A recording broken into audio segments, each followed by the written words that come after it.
Well, now, do this and never pay your rent again, or never worry about paying your rent. Are we together? You can pay it, but you're not worried about it. Like you're not paying it with that dear money that you have to be employed for you to pay that.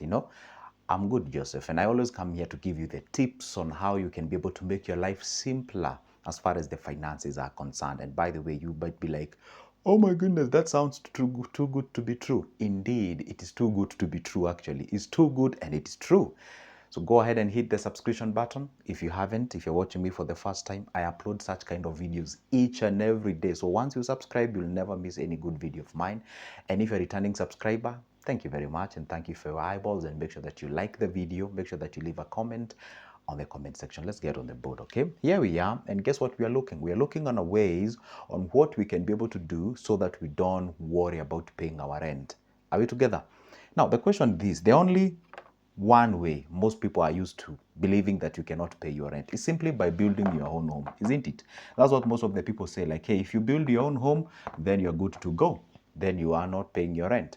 But now there is another way you can approach not paying your rent, not necessarily by virtue of you doing what? By virtue of you building your own home. Perhaps, by the way, building a home, it requires a lot of money because it's a what? We call it, it's a capital intensive. Capital what? Capital intensive. Capital intensive simply means it requires a lot of money for you to do that. And you may not have that particular money. Now, what is the other trick that you can use so that you get this? Okay. Now, first thing that you're supposed to understand is that the money that I want us to be used or be using paying this particular rent, it's a passive income. It's a passive money. Passive money, meaning this is not the money that you have to work for it for you to get it so that you can be able to pay your rent. You know why most of the people hate their rent? It is because you are paying that rent with the money that you have actually been employed somewhere, or you are working too hard, you are sweating, you get that cash so that you pay them that particular rent. It feels so bad for you. But if you are having something working for you and paying that particular rent, now that you're winning. And personally, this is what I do. Now, see, now when we talk about the passive money, is when we talk about investing in something that will be able to pay your rent.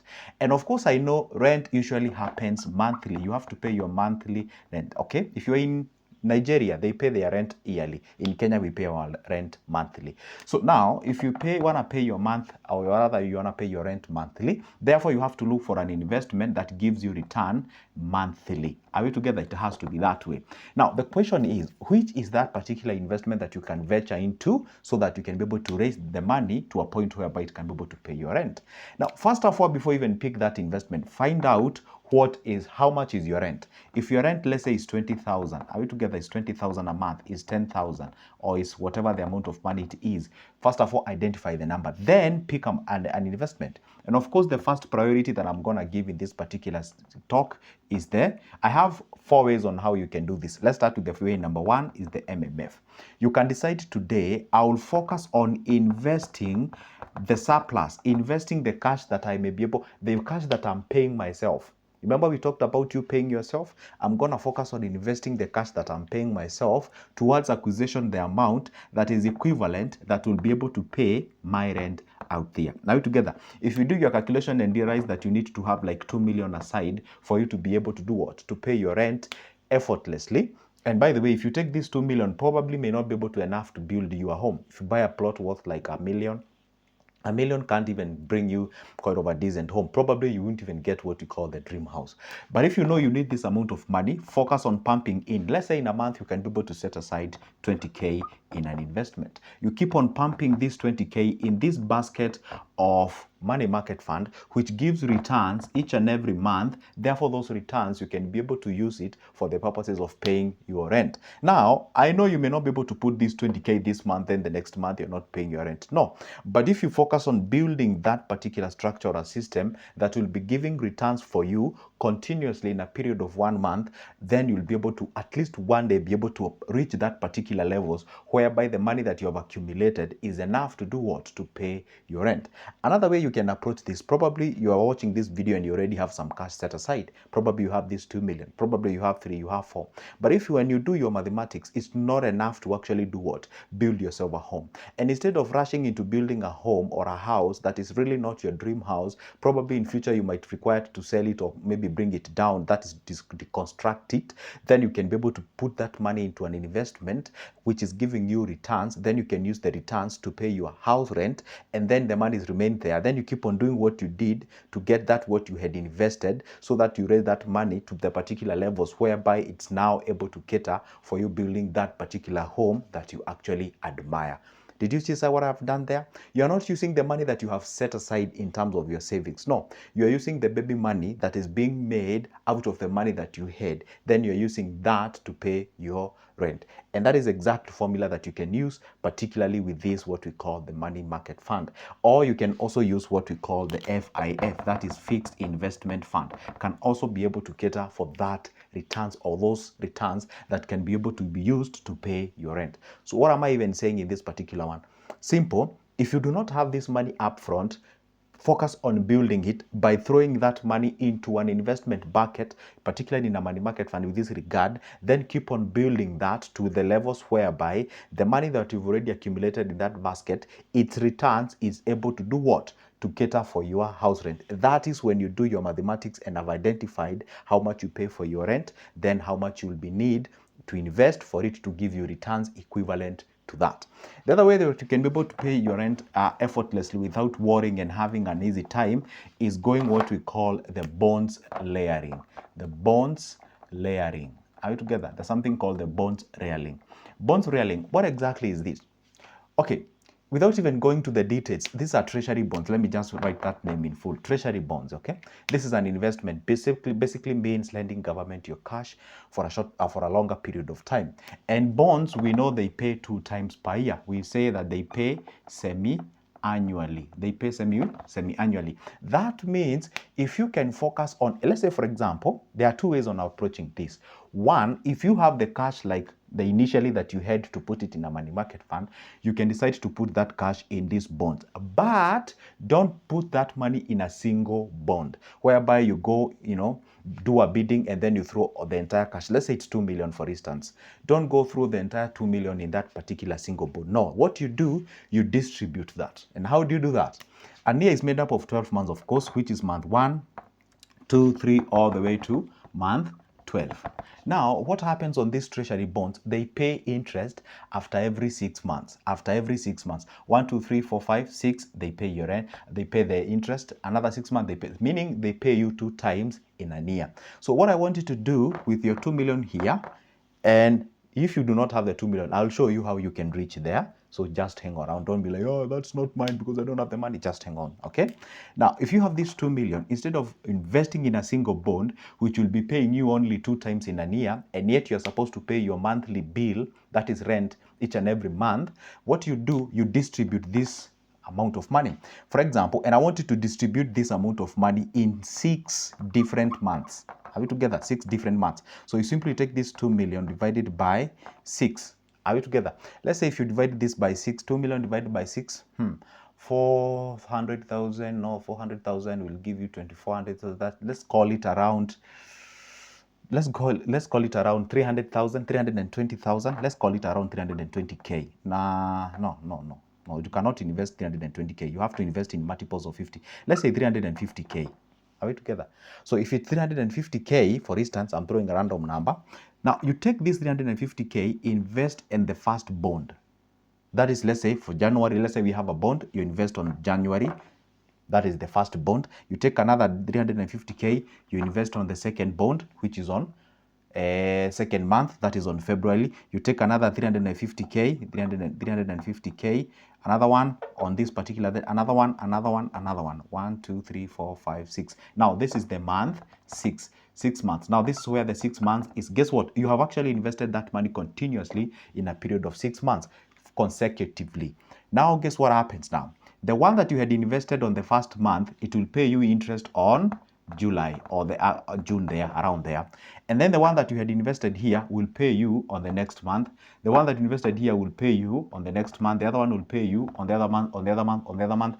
And then you continuously, that is how you'll be getting the returns that you can use to actually go ahead and pay your rent. Instead of taking this entire 2 million, investing in this 1 month, you get first return here, another return here, another return here, and yet you want to distribute the returns in that particular level whereby you can be able to do what? You can be able to be getting something that can be able to pay your rent each and every month. So that formula can actually be used so that it can help you to pay your monthly rental bill.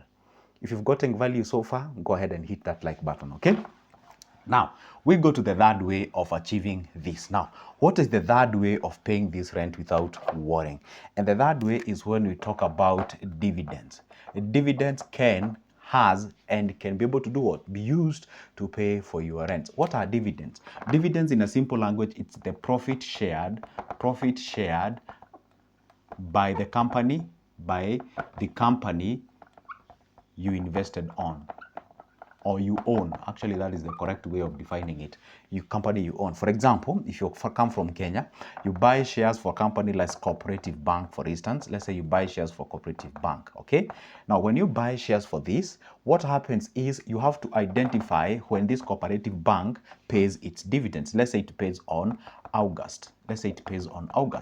Then you buy shares and you know what? Each and every August, money is actually coming in. So my monthly return is actually catered for that. Then you check for another company, you distribute that. Though this one may not give you a perfect each and every month, because we really don't have, we usually have some sort of clusters whereby you find most companies pay maybe, let's say, their dividends around August, others pay around March, others pay, like we don't have the company that's paid January, February, they don't have like a clean distribution of the months. But anyway, if you can have like a distribution of 4, 5 or 6 months or something like that, you're still good to go. For example, you can still use your active income that you're earning each and every month to pay your rent, but you know at the end of the day that, for example, let's say you pay 10,000 for your rent, 10K for rent, for example.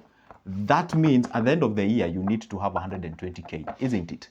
Therefore, what if you even pay with your active income, but yet you have an investment somewhere? Well, let's say, for example, you have $1 million invested somewhere, say in a money market fund, which is giving you 12% per annum, and which is basically roughly 120K. That means even if you're using your own money, you already know at the end of the year, that money that I've actually used is going to be pumped back to my pocket. Are we together? So either way, you actually be able to do that, to do exactly that. So if you have dividends that are coming in at the end of the year, equivalent to what you have actually used to pay your rent, so either way you are winning. Okay, you may not have to. By the way, the best way you can be able to pay your rent is actually the first two. That is the MMF and the bonds layering that can help you to do that.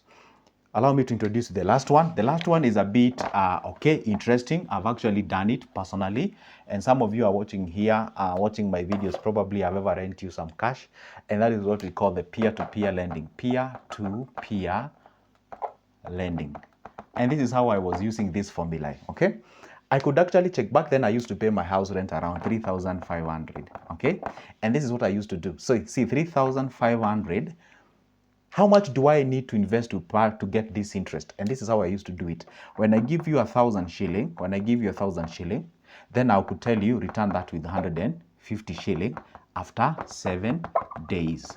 Or that is 1 week. So you see, after the 7 days, I have 150, isn't it? And I'm making 150 from 1,000 shilling. Now, what I used to do is you calculate another 1,000, will actually give you another 150 shilling. Now you have the 300. Now, if you have this amount of money, you look at it from the point of how much do I need to actually lend it out there so that it can generate me this amount of money. That means 1,000 will give me 150 in 1 week multiplied by 4. 150 is giving me how much? 600. If it's giving me 600, do you know what that means? If 150 is giving me 600, do you know what that means? How much am I short to this? Definitely it means I need like 6. If I have 6,000, 6K, each and every 1,000 is giving me 600. Then multiply this by 6. Then I'm having myself 3,600. That means I need 6,000 to give it in a peer lending, and then I make sure that they are giving me that. But remember one thing: this is a risky affair. Some money can actually be lost in between. Some people can deny. So what you do, you can double this amount of money to spread your risk. You can say, hey, truly I need 6K for me to raise that 600 as an interest to pay my rent.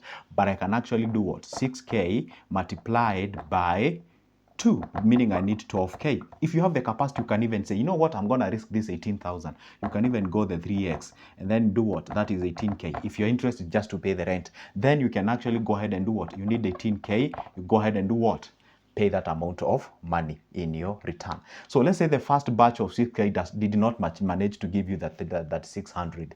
The second batch will actually top up that. And then you still have that batch to actually leverage on. Then in that particular presentation, you are good to go and you can be able to pay your rent. So what you need to do, identify how much you pay for your rent, how much you're going to get in terms of a return, in terms of 1,000. Look for the amount of money that you can be able to invest there in terms of peer-to-peer lending. Then you can use that to actually pay your rent and you're good to go.